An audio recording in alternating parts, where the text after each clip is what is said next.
La sauvegarde des acquis loolu nag kenn ku nekk daf ci am part de responsabilité.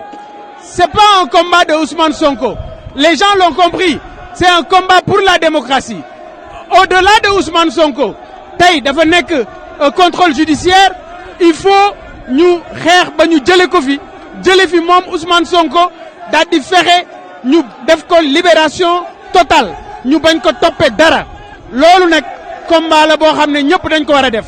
Au-delà de Ousmane Sonko, il faut que le jeu politique soit apaisé ñu bàyyi di éliminer ay adversaires delloo si Karim Wade delloo si Khalifa Sall ba ñooñu ñu dellu fa ñu nekkoon ba am seen dignité am seeni droits civiques ñu respecté ko pour que le jeu démocratique mën a continuer.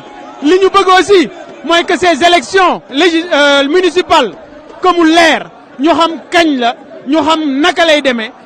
li ngeen gis li fi xew fan yi li ñu fi ñàkk ci xaalis ëpp na 200 milliards et pourtant organiser ay élections motul 5 milliards. Heureusement que le peuple s'est réveillé, heureusement que le peuple a donné de la voix, heureusement que ce peuple s'est fait entendu.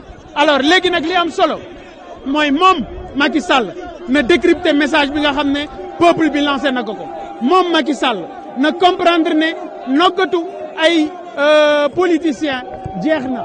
Suñu justice personne ne dira que cette justice n'est pas libre. Man dama mus a bokk ci ñi am confiance ci justice bi mais benn problème rek la ñu am bu ci politique raxee rek ñu am problème. Alors loolu aussi combat la boo xam ne sénégalais yi ku ci nekk war na ci dugal loxoom pour que la magistrature ñu liberté boo xam ne seen liggéey danañ ko mën a def parce que nous avons des hommes de valeur qui composent notre démocratie. Alors Macky Sall, le signal est bien lancé. Macky Sall, il faut décrypter ce message. léegi nag du contrôle judiciaire li ñi bëgg mooy lépp loo xam ne droit Sonko la ñu nangul ko lépp loo xam ne lu ñu teg ci kaw Sonko la ñu dindi ko lépp loo xam ne dañu ko teg ci kaw Sonko li may wax dama bëgg ñu dindi ko et loolu le peuple bi di réclamer. Macky Sall a voulu réduire l'opposition à sa plus simple expression. Il l'a fait et il a fait face au peuple. Ce peuple est souverain. Ce peuple ñoom ñoo ko fi jëlee. Ce peuple là ñoo fi teg Ablaye Wade. Ce peuple ñoo fi dindi Ablaye Wade teg fi kii di Macky Sall. Ce peuple moo fi dindi Macky Sall teg fi keneen. Alors il faut que moom si boppam mu comprendre ko et mu xam ne ce peuple que je vois, regardez, ce peuple est déterminé. Ce peuple est engagé. Cette jeunesse est déterminée. Cette jeunesse est engagée. C'est un message fort et c'est un signal qu'il faut décrypter.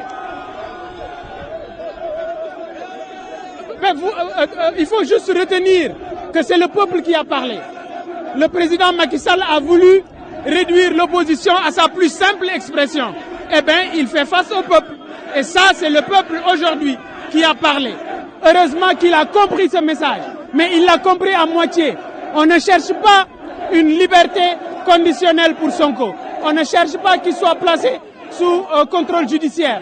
Nous demandons tout simplement la libération immédiate. Ce qui est fait, c'est clair. Mais nous demandons que toutes les charges retenues contre Sonko ñu dindi ko pour le triomphe de la démocratie, pour le triomphe du Sénégal, pour le triomphe de la démocratie sénégalaise.